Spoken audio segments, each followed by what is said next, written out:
이 히브리인 동족에게 일곱째 해 자유를 주는 그런 내용입니다. 12절을 보겠습니다. 너희의 동족, 히브리 남자, 히브리 여자, 동족에 히브리인에게는 이렇게 하고 이방인에게는 이렇게 안 해도 됩니다. 동족에 대한 우리나라, 우리 민족 할 때 동족을 사랑하라는 이건데 선교사님들이나 이렇게 사람들이 살아갈 때는 동족의 고통이 있다. 가장 힘든 게 동족의 고통이라. 부부가 사랑해서 결혼하지만은 가정의 어떤 역기능적인 그런 부분을 드라마로 해놓은 게 사랑과 전쟁이잖아요. 사랑하고 좋아하라고 결혼을 하지만은 그 집안에서 벌어지는 일이 사랑과 전쟁, 적과의 동침 이렇게 되듯이 우리가 살아가면서 어려움을 당하는 건 동족의 고통이라 그렇잖아요. 아주 멀리 있는 사람 때문에 피해를, 고통을 당하는 적이 없어요. 바로 옆에 있는 사람하고 싸우는 거예요. 같은 식구끼리 싸우는 거예요. 같은 민족끼리 싸우는 거예요. 내부 갈등 그런 거잖아요. 이게 동족에게 어떻게 하라는 이 말씀입니다. 너희의 동족, 같은 히브리 남자나 히브리 여자가 경제적인 이유로 종이 되었을 때는 일곱째 해는 자유케 하라, 그런 명령입니다. 일곱째 해는 너는 그를 놓아서 자유롭게 하라. 7년이 되면 자유를 주라는 거예요. 6년 동안 실컷 부려먹었으니까 자유를 주라는 거예요. 사람은 살아가는데 세 가지 이유가 있어야 된다. 존재 이유, 또 모든 매인데, 눌린데, 갇힌 데서 자유, 그리고 삶의 여유, 너그러움이 있어야 된다. 여기에 13절에 보면 너는 그를 놓아 자유하게 할 때는 빈손으로 가게 하지 마라. 빈손으로 가면 어떻게 될까요? 그 사람이 자립할 능력이 없기 때문에 또 어딘가에 가서 종살이를 한다는 거예요. 또 그 노예의 신분을, 머슴의 신분을 못 벗어나고 또 어디 가서 빌어먹기 때문에 완전히 경제적으로 자립할 수 있도록 밀어주라, 여유있게 후하게 하라. 그게 또 16절입니다. 미안합니다. 14절입니다. 네 양무리 중에서와 타작마당 포도주 틀에서 네 자산 소유 중에서 그에게 후히 줄지니 넉넉하게 주라는 거예요. 후히 주라는 거예요. 곧 하나님 여호와께서 너에게 복을 주신 대로 그에게 줄지니라. 우리가 이 신명기를 보면 우리가 잘 살아야 될 이유가 뭡니까? 하나님이 너에게 그렇게 복을 주셨기 때문에 너도 그에게 그렇게 하라. 너도 옛날에 애굽에서 종살이 했잖냐? 너도 옛날에 그렇게 어려웠잖냐? 너도 옛날에 나그네 되었잖아. 너도 옛날엔 죄인이었잖아. 그런 너에게 하나님께서 복을 주셨기 때문에 너도 그 사람에게 복을 주라. 하나님께 받은 대로 너도 복을 받은 대로 그에게 주라. 그 확실한 근거가 15절입니다. 오늘 말씀의 요절과 같은 게 15절입니다. 너는 애굽 땅에서 옛날에 종살이 했지 않냐? 하나님께서 너를 속량했다. 속량이라는 게 저게 아주 중요한 단어거든. 구약 성경에 속량, 인애 몇 가지 중요한 단어들이 있는데 속량이라는 게 돈을 주고 값을 주고 자유를 사오는 거예요. 종살이 하던 사람은 돈을 주고 해방을 시켜주는 거예요. 속량했다. 법적인 용어다 그러잖아요. 예전에 우리가 피로 값주고 사셨다 이러거든요. 하나님께서 너를 대가를 치르고 속량하셨음을 기억해라. 너도 옛날에 종놈이었고 노예였고 나그네였고 너도 그랬잖아. 그런 너를 하나님께서 너에게 그만큼 값을 주고 사랑을 하고 구원해 주셨기 때문에 너도 너의 동족, 너와 가장 가까운 사람에게 후히 주고 그에게 자유를 주라. 유대인들은 기억하라, 속량하였음을 기억하라. 유대인들은 이 기억을 열심히 한다 그러잖아요. 기억을 해야 돼. 역사를 기억을 하라. 지금 이스라엘과 팔레스틴 하마스와 전쟁에 휴전이 잘 안 되잖아요. 휴전이 잘 안 되는 게 여러 가지 뭐 정치적인 것도 있지만은 유대인들은 그런 악몽이 있는 악몽. 철천지 원수가 이 블레셋이거든요. 구약성에서부터 블레셋과 싸움. 이 철천지 원수 블레셋. 블레셋에서 나온 말이 팔레스타인이니까 이 원수들과는 천년의 세월 동안 싸우니까 이건 반드시 이겨야 된다는 거예요. 이건 반드시 진멸을 해야 된다는 거예요. 진멸. 반드시 씨를 말라 이겨야지 언젠가는 또 당한다는 거예요. 역사적으로 우리가 그걸 받지 않냐. 그러니까 이걸 하마스를 섬멸한다. 씨를 말릴 때까지 완전히 장악할 때까지는 계속 싸우겠다는 역사적인 아픔이 있는 거예요. 유태인들이 독일 사람들에게 600만 명이 가스실에서 죽었다. 그 아우슈비츠가 제가 2년 전인가 가보니까 거기가 아주 교통의 요충지더라고. 그냥 우리는 아우슈비츠 이라면 그 폴란드의 골짜기에 뭐 한 산골짜기 산으로 모아가지고 죽여버린 줄 알았는데 그게 아니고 우리나라로 말하면 거기가 대전쯤 되는 데가 유럽의 대전쯤 되는 데가 아우슈비츠더라고요. 유럽 각처에서 어마무시한 유대인들을 끌어다가 거기서 죽여버린 거예요. 가장 그 교통 요충지가 아우슈비츠라는 거예요. 유럽의 중심이라는 거예요.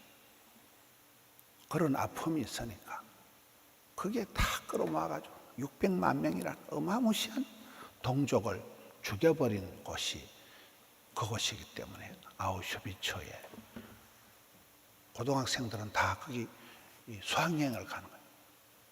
땅들을 사가지고 전부 히브리어로 다 설명을 해놓는 거예요. 거기 가서 보라는 너희 조상들이 어떻게 죽었는가를 보라는 역사의 기억을 하라는 두 번 다시 비참한 꼴을 반복하지 마라. 이게 이제 유대인들이 기억이 있다. 우리는 너무 이렇게 빨리 까먹는다 그러잖아. 어려움 당한 거, 뭐 IMF 터진 거, 코로나 때 어려운 걸 너무 빨리 까먹는다 그러잖아요. 이 모든 이스라엘 백성들의 삶의 근거가 출처가 이 15절입니다. 애굽 땅에서 너희들이 거시기 했는데 하나님께서 속량하셔서 그것을 기억하라. 그렇기 때문에 그것을 근거로 해서 내가 오늘 이같이 내게 명령을 한다.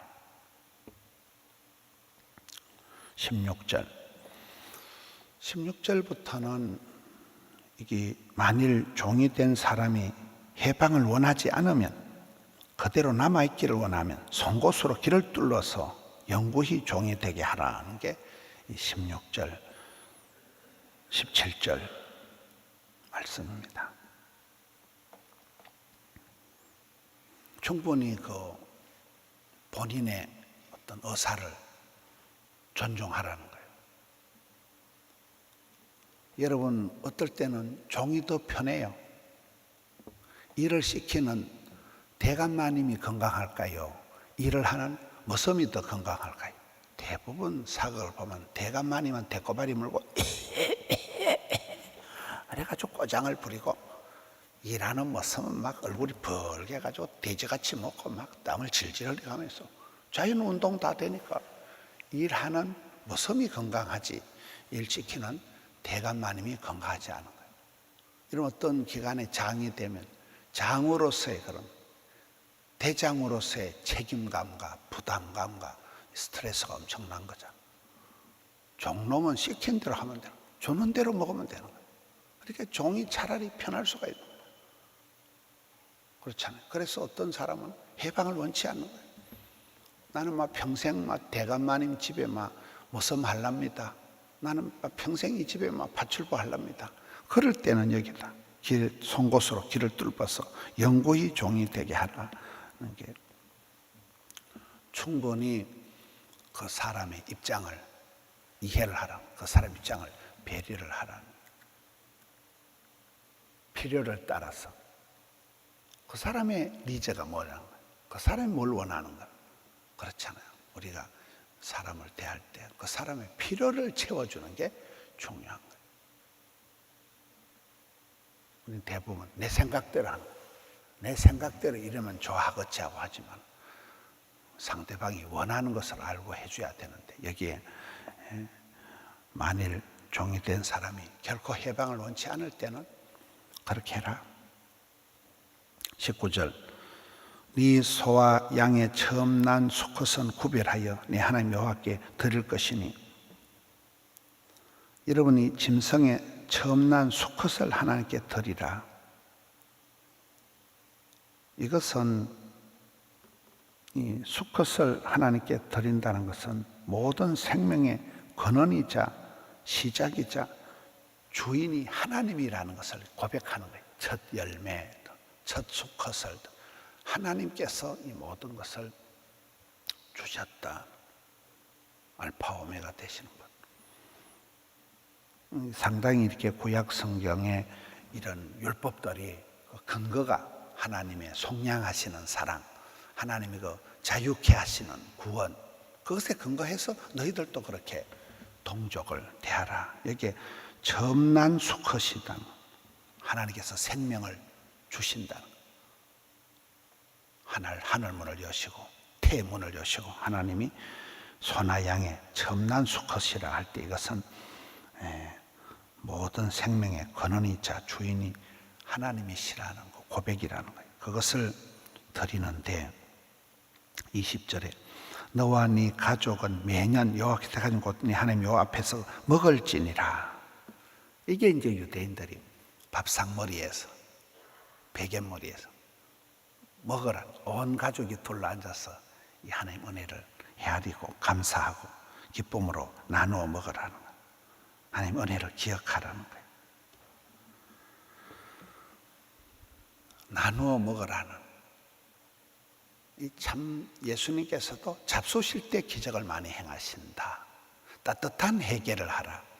베드로를 책망할 때 베드로 네가 그럴 수 있나 이렇게 하지 않고 생선을 구워가지고 숯불에 생선을 구워가지고 베드로에게 밥은 먹고 사냐 먹어라. 아무 말도 안 하고 그냥 따뜻한 숯불에 생선을 구워 먹이니까 그냥 베드로가 송신해서 그냥 녹아내리는 거잖아요.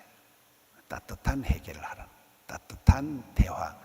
그래서 남편하고 사이가 안 좋을 때도 집에 오면 앉아봐라. 얘기 좀 하자 이 자식아. 이렇게 하면 안 돼요. 일단 밥을 먹여놓고 배둘레 햄을 채워놓고 그 다음에 얘기를 하는 거예요. 먹여놓고 얘기를 해야 되지. 미운 놈 떡 하나 더 주고 하듯이 여기에 하나님께 첫 번째 것을 드리고 그리고는 온 가족이 그걸 먹으라는 항상 나누고 먹으면서 하나님의 은혜를 감사하고 기억하라는 거예요.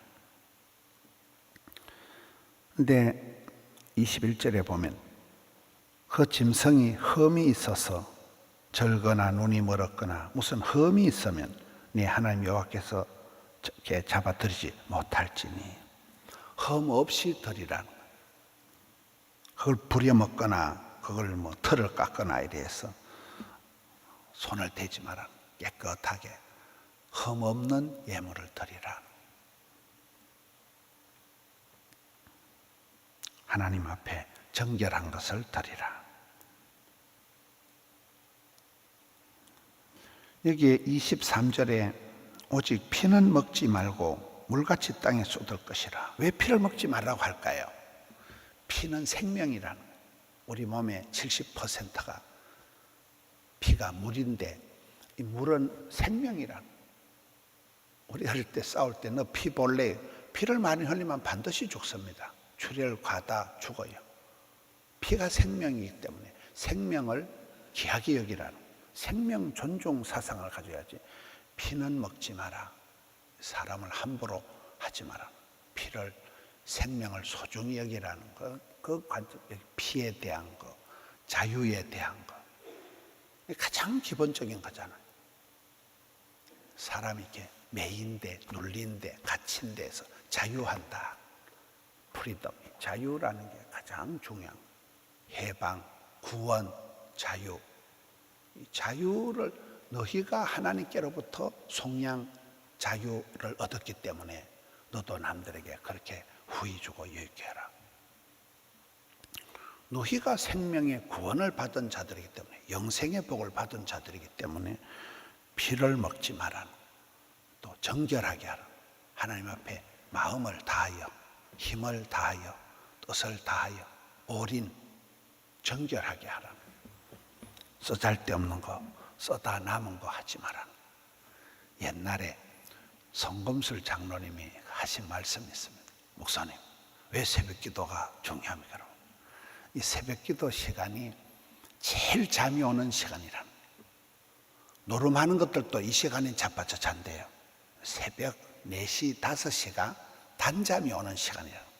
그 잠자기도 아까운 시간을 하나님께 드린다는, 이게 새벽기도라는 거예요. 그렇잖아요.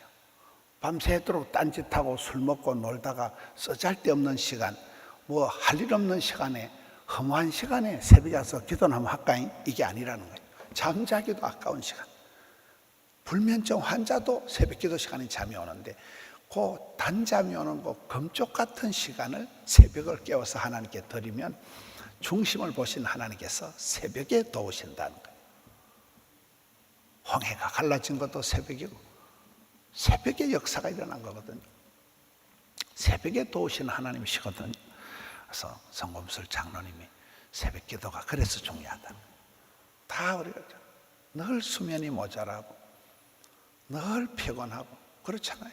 그래도 이 새벽에 잠자기도 아까운 시간, 단잠이 오는 시간, 꿀잠이 오는 시간을 뚝 잘라가지고, 성검술 장로님이 옛날에 고등어 가운데 토막 이러더라.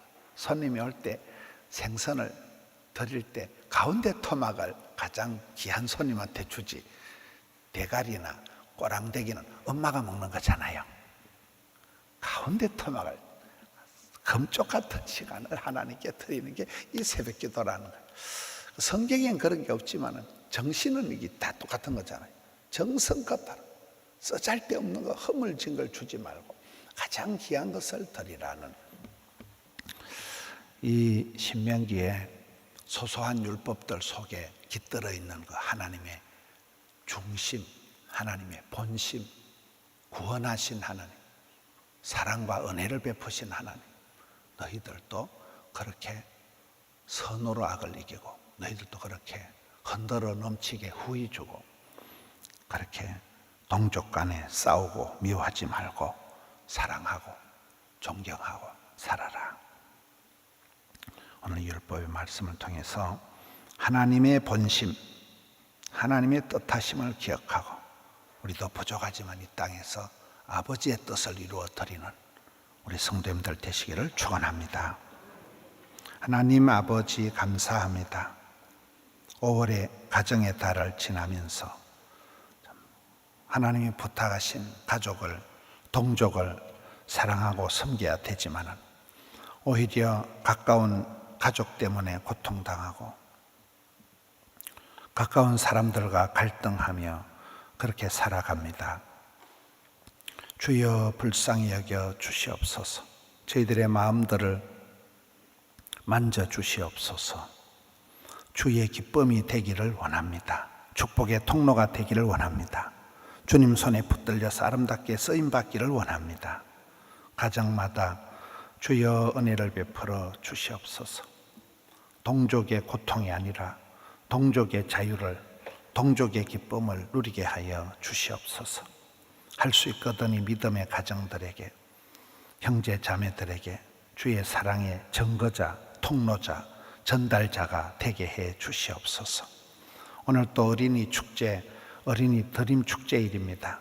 포도원의 어린아이들이 모여서 하루 종일 오늘 또 어린이 잔치를 벌이는데 안전하게 하여 주옵시고 오가는 발걸음 지켜 주옵시고 어린이들과 부모님들과 선생님들에게 주여 은총을 베풀어 주시옵소서. 사랑하는 성도님들 가정의 심령에 쓴뿌리를 제거해 주시옵고 사랑과 행복이 웃음꽃이 피어나게 하여 주시옵소서. 이 나라의 민족이 분노와 갈등과 전쟁의 나라가 아니라 우리나라 대한민국 금수강산 좋은 나라 되게 하여 주시옵소서. 세계 선교 감당하는 어떤 국가 되게 하여 주시옵고 믿음의 지도자들이 많이 일어나게 하여 주시옵소서. 종일토록 붙들어 주옵소서. 올려드린 예물을 받아 주옵소서. 예수님 이름으로 기도하옵나이다. 아멘.